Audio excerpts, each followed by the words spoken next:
The interview, a transatlantic tech scandal. Elon Musk, the man who once promised us self-driving cars that could also make pancakes, has found himself in hot water again.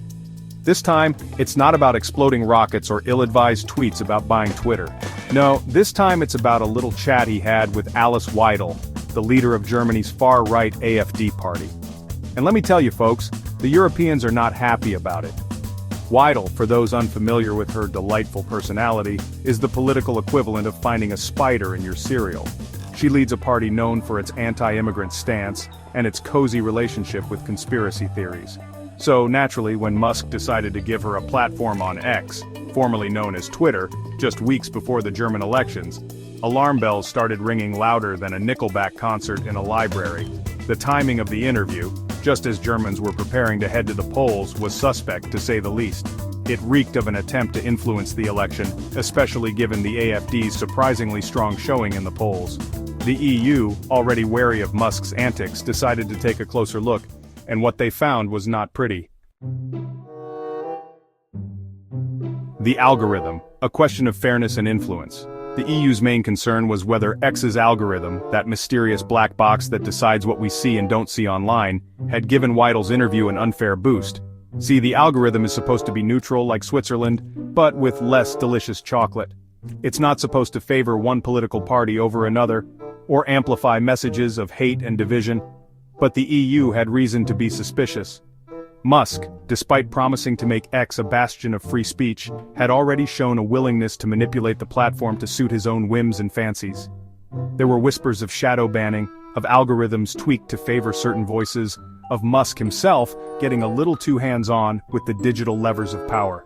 The EU, armed with its trusty Digital Services Act, launched an investigation. They wanted to know if X had broken the rules, if the algorithm had been rigged, if Musk had used his digital megaphone to unfairly influence the German elections. And they weren't afraid to ask for the receipts.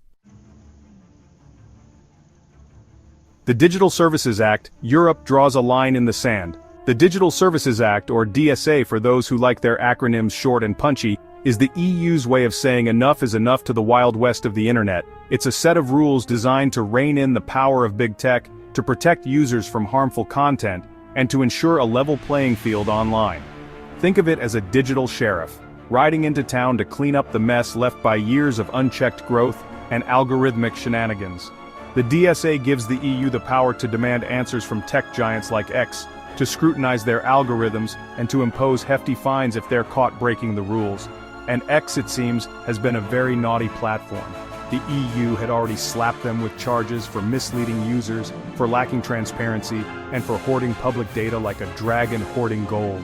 The Weidel interview was just the latest in a long line of offenses, a digital slap in the face that the EU couldn't ignore.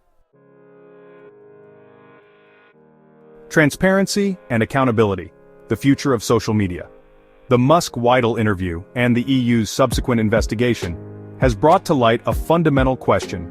Who controls the algorithms that shape our online world? Is it tech billionaires with a penchant for late-night tweeting, or is it governments wielding the power of regulation? The answer, as with most things in life, is probably somewhere in between.